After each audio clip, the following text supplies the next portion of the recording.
Hi, I'm Laura Shark, and welcome to my channel. As I always do, I want to make it clear, the purpose of this channel is to hold law enforcement accountable. Today we're going to achieve that goal by examining the most recent reports of an Inglewood police officer being arrested. Before I get started, I just want to tell any of you watching, if you have a video of police misconduct, please privately email it to me at LaurasharkCW@yahoo.com. Okay. Let's get started. I am joined now by my reporting partner, Daniel Solomon, aka Tom Zebra. Hey Daniel. Hi, thanks for having me, Laura. Daniel, thank you so much for joining me. So Daniel, can you explain how a veteran police officer in the narcotics division gets arrested for narcotics? Isn't he supposed to arrest people, not be arrested? Yes, the hypocrisy here in the city of Inglewood is off the charts. A 21-year veteran of the narcotics task force has been driving around in a Ferrari delivering kilos of cocaine to the good people of Inglewood. But I've heard the prices have been really good. Do you know the name of the officer and any other positions he holds? Johnny Baca was the representative for the police union in the city of Inglewood. It's actually his job to protect criminal police. Do you remember David Ramirez? He's a trustee for the police union. And I think you all know who he is. He's the one that knocked my camera out of my hand onto the ground. Get out of my face, man. Oh, did I get in your face? I thought you got in mine. I'm sorry. Get away from here. I thought you got in mine. Here, get away from here, dude.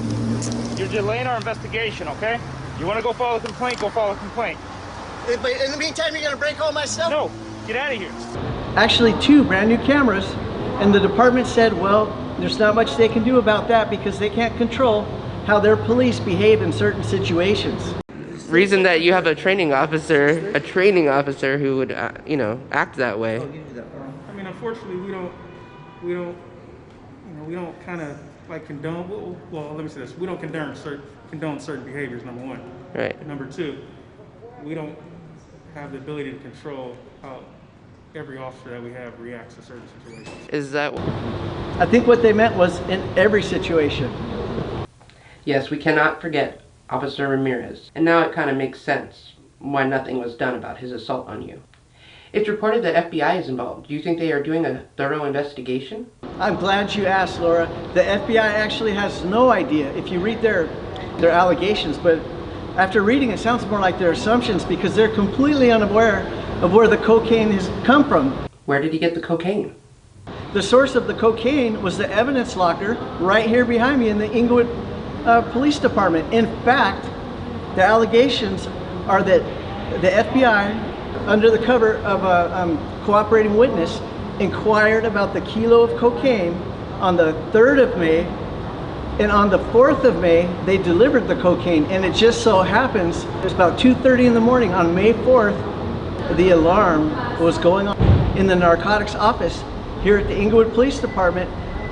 And when the dispatcher inquired about it, I believe it was Sam 41, they said, oh, not to worry, it's code 4, it's only us. Us meaning more than one person, and us meaning not John Baca.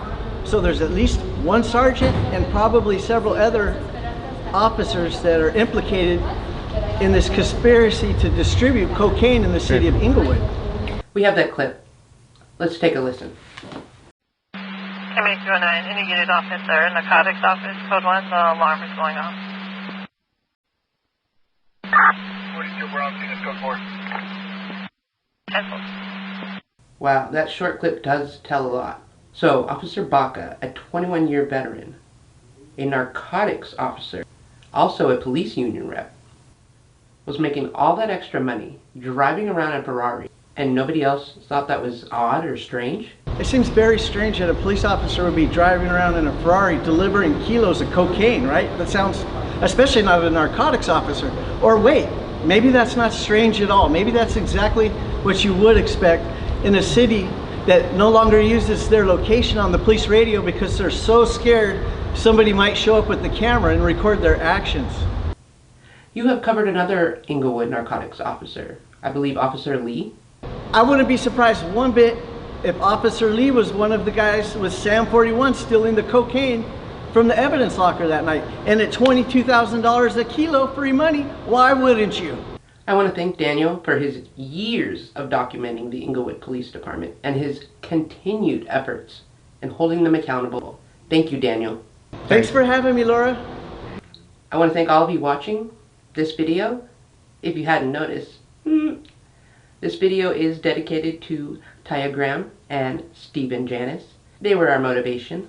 Thank you. If you haven't already, please go subscribe to The Real News Network. They are awesome. They cover a lot of stories. They've covered my stories, Daniel's stories, friends of ours. They're great people, and I hope that they also enjoyed this video. Stay tuned after the outro. There's a quick blooper reel. Alright, thanks for coming. See you in the next video. I'm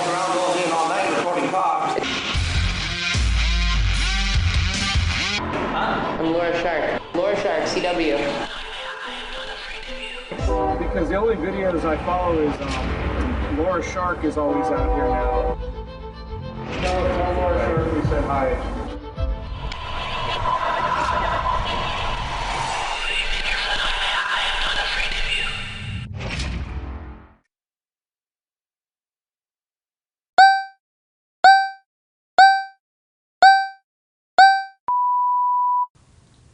Reports say that FBI...